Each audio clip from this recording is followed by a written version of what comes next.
आप सभी का स्वागत है हमारे चैनल पर। आज अपन बात करेंगे रणथंभौर के चौहानों की बात करेंगे। उनका जो प्रसिद्ध शासक था हमीरदेव, उसके बारे में बात करेंगे।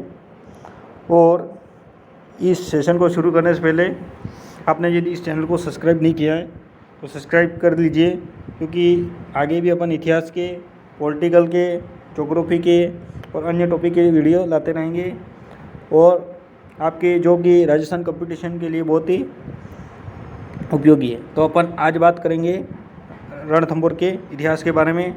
देखो, रणथंभौर के इतिहास के जो संस्थापक थे ये गोविंद राज थे। कौन थे? गोविंद राज। और इन्होंने जो स्थापना की ये 1194 में की थी। ठीक है, ये आपको याद रखना है। अब ये रणथंभौर के जो प्रसिद्ध शासक थे, इनका नाम था हमीरदेव चौहान। हमीरदेव चौहान, जिनके पिता का नाम था जय सिंह। और इन्होंने, जय सिंह ने 32 वर्ष तक शासन किया था। कब? हमीरदेव के पिताजी ने कितने वर्ष तक शासन किया था? 32 वर्ष तक। इसी की याद में हमीरदेव ने 32 खंभों की छतरी बनाई थी। 32 खंभों की छतरी किसने बनाई थी? हमीरदेव ने। जिसकी याद में, जय सिंह की याद में, इनके पिताजी की याद में 32 साल के शासन किया था, इसलिए उन्होंने 32 खंभों की छतरी का निर्माण करवाया था। हमीरदेव के बारे में जो अपन को जानकारी मिलती है, ये कहाँ से मिलती है ये अपन देखते हैं। तो हमीरदेव के बारे में हमीर महाकाव्य में मिलती हैं, जो कि नयनचंद सूरी ने लिखा था। हमीर महाकाव्य किसने लिखा था? नयनचंद सूरी ने। एक दूसरा ग्रंथ है जिसका नाम है हमीर हट, जो कि चंद्रशेखर ने लिखा था। सूर्जन चरित्र, जो कि चंद्रशेखर ने लिखा था। हमीर रासो सारंगधर ने लिखा था। और हमीर रासो एक दूसरा जो जोधराज ने लिखा था। ये अपन को याद रखना है। हमीर महाकाव्य, हमीर भट्ट, हमीर चरित्र, हमीर रासो और हमीर रासो, ये इनके लेखक जो इनके नाम भी अपन को याद रखने हैं, क्योंकि ये बार बार पूछे जाते हैं। ठीक है, अपन को ये इंपॉर्टेंट है, अपन को याद रखना है। अब क्या होता है, जब रणथंभौर के शासक थे हमीरदेव, तब दिल्ली के जो शासक थे उनका नाम था जलालुद्दीन खिलजी। क्या नाम था? जलालुद्दीन खिलजी। इन्होंने शासन किया, ये 1290 से लगाकर 1296 तक इन्होंने शासन किया।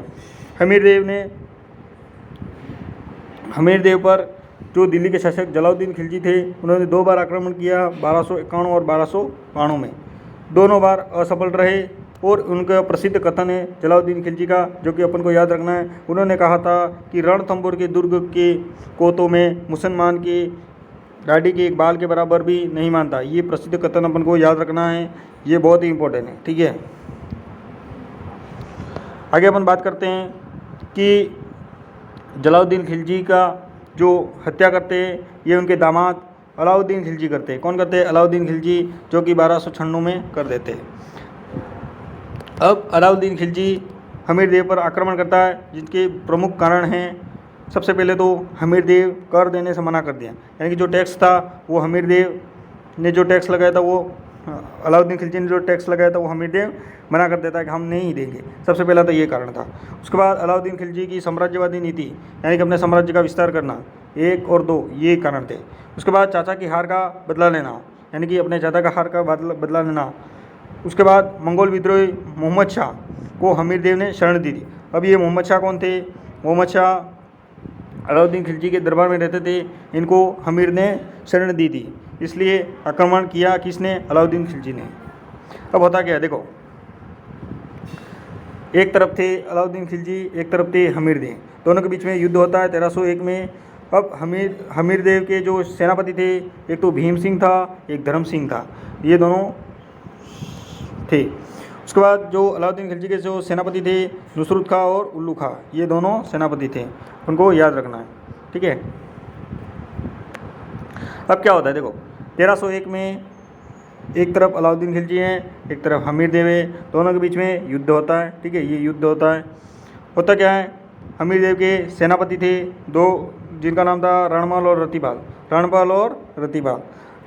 रतिपाल को झूठी अफवाह फैलाकर अलाउद्दीन खिलजी इनको लालच दिया, ऐसा हमीरदेव को प्रतीत हो जाता है और ये इन दोनों को मार देता है। यानी कि रणपाल और रतिपाल को कौन मारता है? अलाउद्दीन खिलजी। ये किसके सेनापति थे? हमीरदेव चौहान के। ये कब होता है? 1301 में। ठीक है, अपन को ये याद रखना है और ये दोनों अपन को याद रखना है। रणपाल और रतिपाल सेनापति हमीरदेव चौहान के थे। और आगे अपन पढ़ते हैं कि अलाउद्दीन खिलजी ने मोहम्मद शाह को क्या किया, हाथी से कुचलवा दिया, यानी कि हाथी के नीचे कुचलवा दिया पैरों से। परिणाम ये होता है कि हमीर देव लड़ते हुए मारे जाते हैं। क्या होता है परिणाम कि हमीर देव लड़ते हुए युद्ध में मारे जाते हैं। उनकी जो रानी रंग देवी वह पुत्री देवल दे ने जौहर किया। क्या किया, जौहर किया, ठीक है। और इसको राजस्थान का प्रथम जौहर कहते हैं, यानी कि राजस्थान का प्रथम जौहर किसे कहते हैं कि रंग देवी और पुत्री देवल ने जो जौहर किया था, ये राजस्थान का प्रथम जौहर कहलाता है।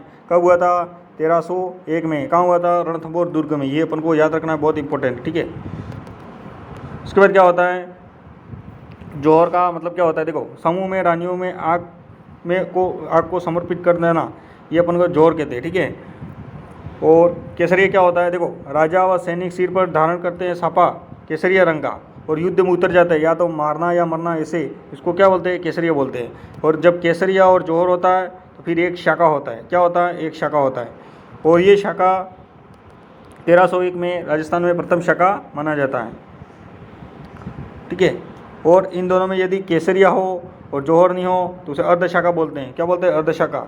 अर्धशाखा किसे बोलते हैं, यानी कि केसरिया हो जाए और जौहर नहीं हो तो अर्धशाखा बोलते हैं, यानी कि दोनों हो, केसरिया और जौहर हो तो इसे शाखा बोलते हैं। अपन को ये याद रखना है। अब जैसलमेर के दुर्ग को 2.5 शाखाओं के लिए प्रसिद्ध माना जाता है, ठीक है।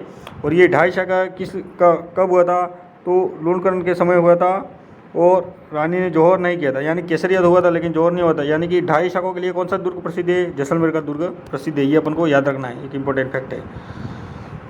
देखो जैसलमेर के बारे में अपन थोड़ा पढ़ लेते हैं। जैसलमेर का जो प्रथम शाखा हुआ था ये अलाउद्दीन खिलजी के काल में हुआ था और 1296 से लेकर 1216 तक हुआ था, ठीक है। दूसरा जो शाखा था फिरोज शाह तुगलक के शासनकाल में हुआ था। ये दोनों शाखे भी अपन को जैसलमेर के बारे में याद रखना है। तो दोस्तों आज अपन ने बात की है रणथंभौर दुर्ग के बारे में। पूरी जो इम्पोर्टेंट था आपको पढ़ा दिया है। रणथंभौर दुर्ग के बारे में लगभग क्वेश्चन यहाँ तक आ जाते हैं, ठीक है। और भी कुछ छूट गया हो तो अपन क्वेश्चन के माध्यम से आपके समक्ष ले आएंगे। और आप यदि इस चैनल पर नए हो तो इस चैनल को सब्सक्राइब कर लो, ठीक है। क्योंकि आपके लिए बहुत ही हम देखो फ्री में ये सेशन ला रहे हैं। सबसे पहले तो आपको बहुत ही हेल्पफुल होगा आगे कंपटीशन एग्ज़ाम के लिए। और अपन एक वीडियो डाल रहे हैं, धीरे धीरे आपको पूरी राजस्थान की इतिहास, पॉलिटिकल, ज्योग्राफी और सभी विषय का ज्ञान दिया जाएगा इस चैनल पे, ठीक है। धन्यवाद।